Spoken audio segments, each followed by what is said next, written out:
Okay, so getting right into part two here, the reason I like to use 3 note per string major scales when we're working on visualization is if you look at them, you see from the lesson number 1 when we did the shape of the root, then the second and the third, and just moved up, creating the entire key of F major across the neck.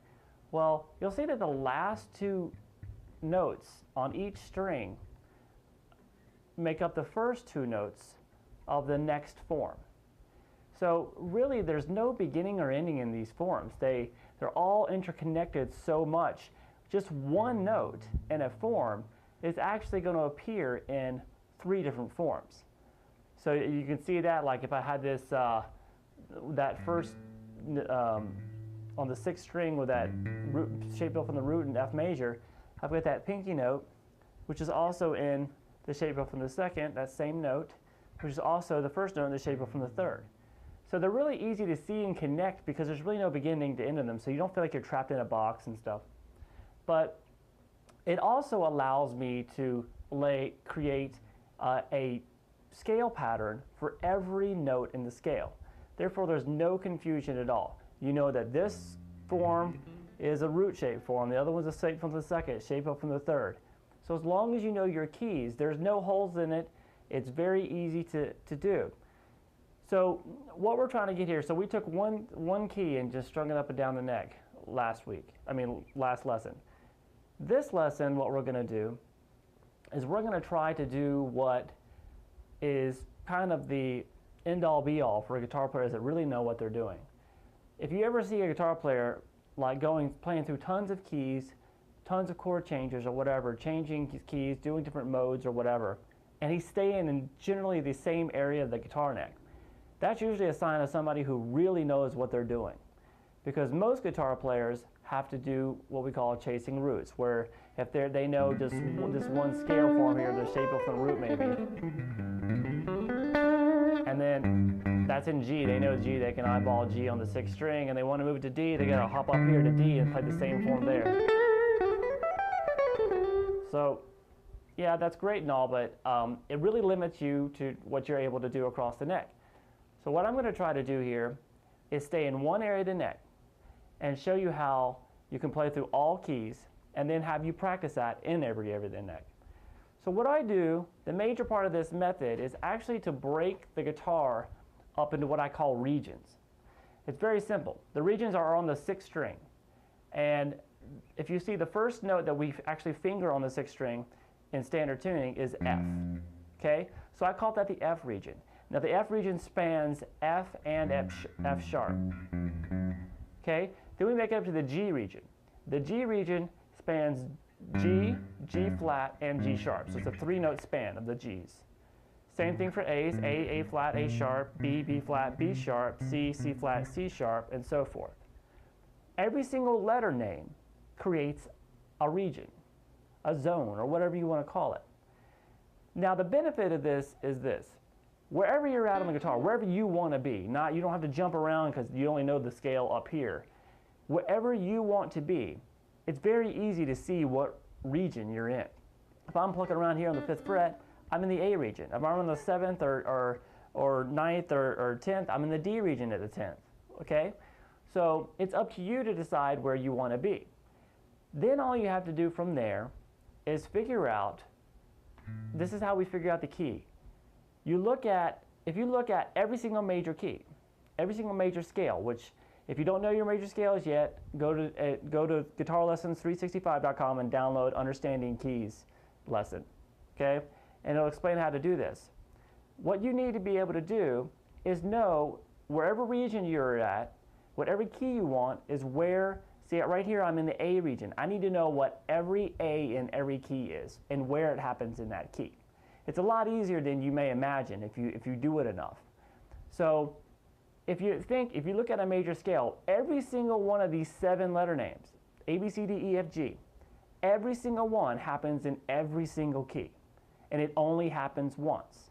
The only differences are sometimes this A will be an A natural or an A flat or an A sharp. Okay? So what you need to be able to do quickly is figure out what kind of A it is and go for it and play it. So I'm going to go through your circle of fifths here, just doing this off the A region and see how it's done. And then you can do that off the F region one day, and the G region the next day, the A region, the B region, or do them all in one day if you're so inclined. So here we go. Say we had the A region, we wanted the key of C major to start. Well, I know it's an A natural in that key, and it's off the 6th scale degree, so I'll play the shape built from the 6th from there.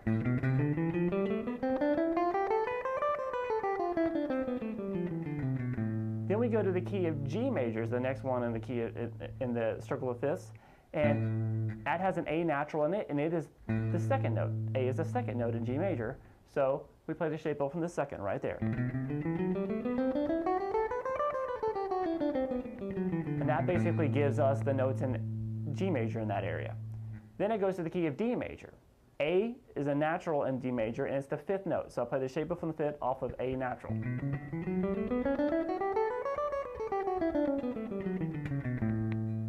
Then we go to the key of A major, which obviously has an A natural in it, and it's the root. So we play the shape built from the root.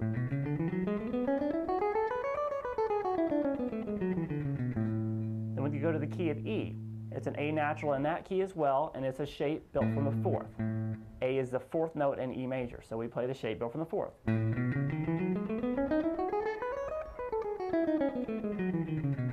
Then we go to the key of B major, which this is the first time that B major doesn't have an A natural, it's an A sharp that happens in that key.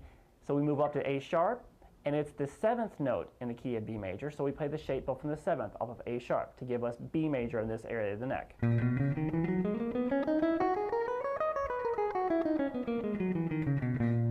Okay, then it goes to F sharp major. F sharp also, the A is also sharped in F sharp major, and it's the 3rd tone in it, so we'll play the shape built from the 3rd.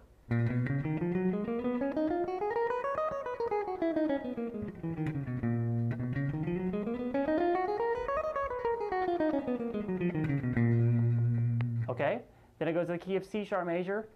A sharp is in that key as well, and that's the shape built from the 6th. So the shape, it's on the 6th note, so we'll play the shape built off the 6th from that note.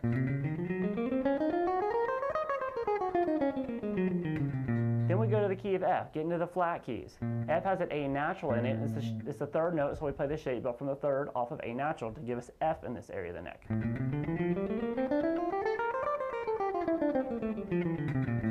Then we go to the key of B flat major, which has an A in it as well, A natural, and it's the 7th note, so the shape built from the 7th off of A.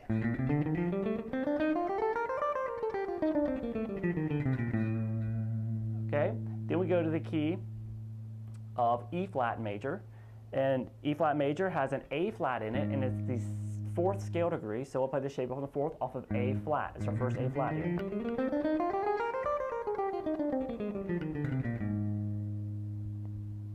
Okay, then it goes to the key of A flat major, and obviously it's an A flat in that key, and it's the root. Shape of the root. Then we got the key of D flat major.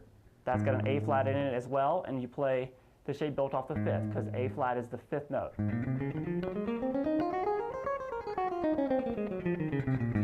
Then we got G flat major, A flat, again.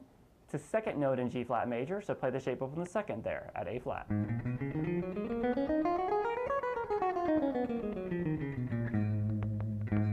Okay, then we end it with C flat major, which has an A flat in it as well, and we play this shape built from the 6th.